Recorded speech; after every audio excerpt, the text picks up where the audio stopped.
নমস্কার দোস্ত, তো আজকের ভিডিও দেখতে চলেছি কার্ডে মোবাইল লিঙ্ক কীভাবে করবেন এবং যাদের অলরেডি মোবাইল নাম্বার লিঙ্ক আছে চেঞ্জ করতে চান সেটা কীভাবে চেঞ্জ করবেন। তো বলে দিই, ভিডিওটা একটু লং হতে পারে কারণ এখানে আমি স্টেপ বাই স্টেপ পুরো প্রসেসটা দেখাতে চলেছি এই ভিডিওর মাধ্যমে। তো একটু স্কিপ করবেন না, ভিডিওর এন্ড পর্যন্ত দেখবেন, তো তারপরে আপনার কাছে ক্লিয়ার হবে যে কীভাবে লিঙ্ক করবেন। তো আধার ওয়েবসাইট থেকে যে জিনিসগুলো হয় সেই জিনিসগুলো হলো আপডেট কিংবা কারেকশান। এইগুলো আপনাকে ফোন নাম্বার লিঙ্কের জন্য আপনাকে যেতে হবে পোস্ট অফিসের এই ওয়েবসাইটটা, যেটা আইপিপিবি বলে যে ওয়েবসাইটটা সার্চ করবেন গিয়ে, এবং এখানে ওয়েবসাইটটা খুলে যাবে।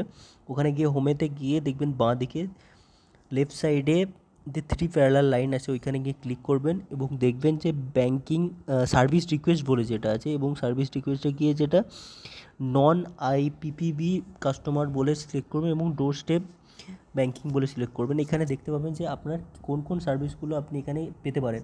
তো এখানে সমস্ত জিনিস দেবো, দেখতে পাচ্ছেন যে এই সার্ভিসগুলো এখানে পেতে পারেন।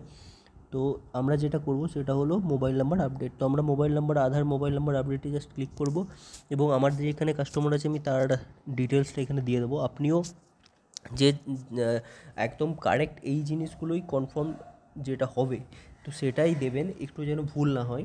এবং যে নাম্বারটা আপনার আপডেট করবে সেই নাম্বারটা এখানে দেবেন এবং তার মেল আইডি এবং অ্যাকিউরেট যে অ্যাড্রেস আছে আপনার বাড়ির, যেটা আধার কার্ডে হবে কিংবা আছে, তো সেই বাড়ির অ্যাড্রেসটাই দেবেন। সঠিক অ্যাড্রেস দেওয়ার পর তার নিচে চলে যাবেন এবং নিচে গিয়ে এইখানে সবথেকে ইম্পর্টেন্ট জিনিস যেটা আপনার পিনকোড, অবশ্যই পিনকোডটা ঠিকঠাক দেবেন, আপনার যেটা বাড়ির পিনকোড। এবং পিনকোড দেওয়ার পর আপনার পোস্ট অফিস নিয়ারেস্ট যে পোস্ট অফিস সিলেক্ট করবেন এবং তারপরে দেখবেন নিচে সেগুলো অটোমেটিক নিচে চলে আসবে।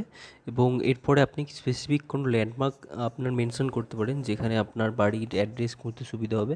তারপরে নিচে দেখবেন যে একটা ক্যাপচার কোডের টাইপের একটা কোনো টেক্সট থাকবে, সেই টেক্সটটা এখানে দেবেন এবং দেওয়ার পর সাবমিট করবেন।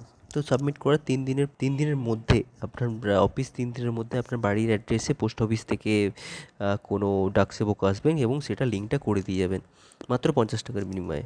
তো আজকের ভিডিও এটুকুই। যদি ভিডিও হেল্পফুল লেগে থাকে অবশ্যই লাইক করবেন এবং চ্যানেল সাবস্ক্রাইব করুন এরকম ভিডিও হেল্পফুল পাওয়ার জন্য। এবং যদি কোনো স্টেপ আপনি না বুঝতে পারেন অবশ্যই কমেন্ট করে জানাবেন, আমি সলভ করে দেওয়ার চেষ্টা করবো। দেখা হচ্ছে পরের ভিডিওতে। জয় হিন্দ।